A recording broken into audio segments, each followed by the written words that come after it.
নারী পাচারের অভিযোগে ধৃত বাংলাদেশি উত্তর চব্বিশ পরগনার ব্যারাকপুর থেকে গ্রেফতার রনি মণ্ডল। মঙ্গলবারই তাকে গ্রেফতার করে ইডি। অভিযোগ, 10 বছর আগে বাংলাদেশ থেকে ব্যারাকপুরে আসে এই রনি।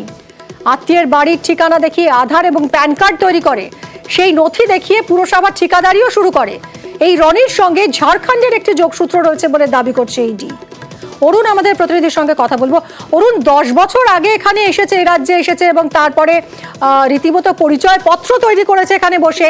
তখনও কি নজরে আসেনি এই বিষয় যে বাংলাদেশ থেকে চলে এসেছে এই ব্যক্তি? দেখো, এ কিন্তু নিজের জামাইবাবুর হাত ধরে এখানে আসে। প্রকাশ বাটার জামাইবাবু, সে কিন্তু 18-19 বছর এসে ব্যারাকপুরে প্রথমে তিনি আসেন এবং সেই সূত্র ধরেই কিন্তু এই বাড়ির ঠিকানা দিয়েই কিন্তু রনি বাংলাদেশ থেকে এখানে আসে এবং এখানে সে তার জামাই বাড়ি গত 2 বছর ধরে তিনি একটা আলাদা বাড়ি ভাড়া করেন এবং সেই বাড়িতে ছিলেন। এখানে স্ত্রী পুত্র নিয়ে আসলে তারপরে কিন্তু স্ত্রী পুত্রকে আবার বাংলাদেশে সে রেখে আসে। এরপর বাংলাদেশ থেকে নানাভাবে অবৈধ নারী থেকে শুরু করে তারপরে সোনা দানা থেকে বিভিন্ন অভিযোগ কিন্তু সেখানে দায়ের হয়। কিন্তু সবচেয়ে বড় কথা, সে আধার কার্ড কি করে বানালো সে দেখাচ্ছে। দিদির বাড়ির ঠিকানায় কিন্তু সে আধার কার্ড, প্যান কার্ড সমস্ত কিছু সে তৈরি করেছে। শুধু তাই নয়, এবং ব্যারাকপুর পৌরসভার যে ঠিকাদারি কাজেও কিন্তু সে যুক্ত হয়ে গেছে এই 3 বছর আগে। ফলে এই নিয়ে কিন্তু একেবারে প্রভাব বিস্তার করে ফেলেছে রনি। এরপরে সবার সঙ্গে মেশা, পাড়ায় খুব একটা সঙ্গে মিশত না, কিন্তু ক্লাবে গিয়ে ক্যারাম খেলা থেকে শুরু করে সবকিছু ছিল। এই ঘটনায় পরে যখন ইডি তার বাড়িতে 13 ঘন্টা কিন্তু তল্লাশি চালায় এবং তল্লাশি চালিয়ে অনেক কাগজপত্র নথি উদ্ধার করে এবং তাকে কিন্তু ইডি গ্রেফতার করেছে।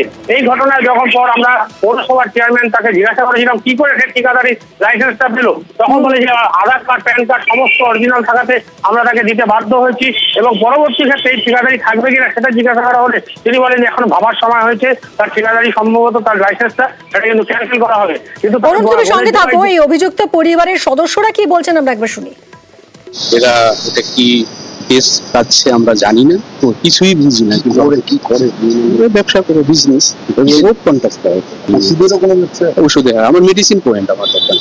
আমার শালা হয়, আমার শালা প্রথম আমার গাড়িতে আসছে, তারপরে এখন কিন্তু আমরা জানি না যে কি নিয়ে, কিন্তু আমাদেরও বলছিল যে বাড়ি থেকে বেরোবেন না। পরিবারের লোক তো দাবি করছেন তারা কিছুই জানতেন না। অরুণ, কিছু জানতেন না। এখন যদি সে গার্ড বলে বেশ কিছুদিন, যদি 18 বছর 8 বছর ধরে যদি এসে থাকে, 6 বছরই সে কিন্তু তার দিদির বাড়িতে ছিল। দিদি বা জামাইবাবু এখন অস্বীকার করছে যে তারা জানতেন না এবং পাড়ার লোক যেটা বলছে সেটা পাড়ায় কারোর সঙ্গে মিশত না এবং তার স্ত্রী পুত্র যে ছিল তারা বাংলাদেশে থাকতো, মাঝে মধ্যে আসতো, চলে যেত, কিন্তু তার বাড়িতে কিন্তু বহিরাগতদের অনেক আনাগোনা ছিল, এটা কিন্তু পাড়ার লোক জানতো এবং জানতে পেরেছে। এবং বাড়িওয়ালা যিনি রয়েছেন তিনি বলছেন আমার বাড়ি ভাড়া নিচ্ছে, কাগজপত্র ডকুমেন্ট সমস্ত কিছু জমা দিয়েছে, ফলে আমরা ভাড়া দিতে বাধ্য। কিন্তু পাড়ায় যারা নিয়ে এসেছিল এলাকায় অনেকের সঙ্গে তার পরিচয় ছিল এবং শুধু তাই নয়, সমস্ত কিছু কাগজপত্র দেখে তার বোনের জামাই পাড়ায় থাকে, সেই সূত্রে কিন্তু তিনি ভাড়া দিয়েছিলেন। কিন্তু ইডি যখন চলে যায়, তখন ইডি যখন তার বাড়িওয়ালাকে জিজ্ঞাসা করেছিল একবার যে স্যার কি পেলেন, তখন তাকে বলেছিল একটা কাল কেউটে আপনি বাড়িতে বসেছিলেন, জানেন না। তারপর থেকে কিন্তু সে সচেতন, বাড়িতে তালা দেওয়া রয়েছে। এখন তাকে জিজ্ঞাসাবাদ করে আরো কিছু পাওয়া যায় কিনা, কারণ 13 ঘন্টা জিজ্ঞাসাবাদ করা হয়েছিল এই রনিকে। এখন এই রনি কোথা থেকে মেয়ের বাজার করে শুরু করে ঝাড়খণ্ডের সঙ্গে তার সম্পর্ক ছিল, একদমই।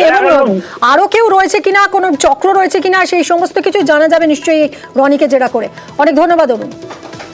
এই যে রনি এখানে থাকতো এতদিন ধরে, এত বড় একটা স্ক্যান্ডাল র্যাকেটের সঙ্গে জড়িত, আপনারা জানতে পেরেছিলেন? না, কোন জানতে পারিনি। আর ওনাকে চিনিও না, আসতো কখন আসে কখন যায় বেরিয়ে যায় তাও জানি না। ও তো অ্যাকচুয়ালি এখানকার লোক না, এখানে বাংলাদেশের লোক, এখানে ভাড়া রাখতো। কি করে না করে, কখন আসে না যায়, কি কেউ জানে না। আমার বাড়িতে ভাড়া এসছে 2020-তে। ফ্যামিলি থাকবে বলেই নিয়েছিল। মাঝে মাঝে দেখতাম বউ বাচ্চা থাকে, পরবর্তীকালে বিভিন্ন সময় অনেক লোকও থাকতো দেখতাম। এখন তো বুঝতে পারছি যে ও একজন ক্রিমিনাল। ইডি আমাকে বলেছে শুধু একটা কথাই, যে আপনি এতদিন গোখরো সাপ নিয়ে বাস করতেন। আমি আজকের থেকে বাড়িতে তালা দিয়ে দিচ্ছি, কোনো প্রশাসনিক নির্দেশ ছাড়া আর বাড়িতে কাউকে ঢুকতে দেবো না।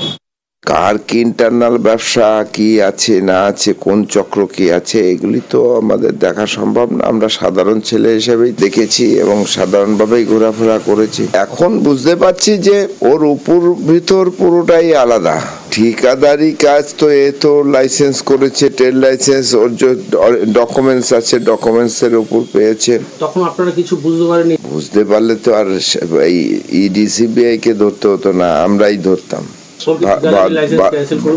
নিশ্চয়ই এই ধরনের ব্যাপার হলে আমরা ক্যান্সেল করতে বাধ্য হব।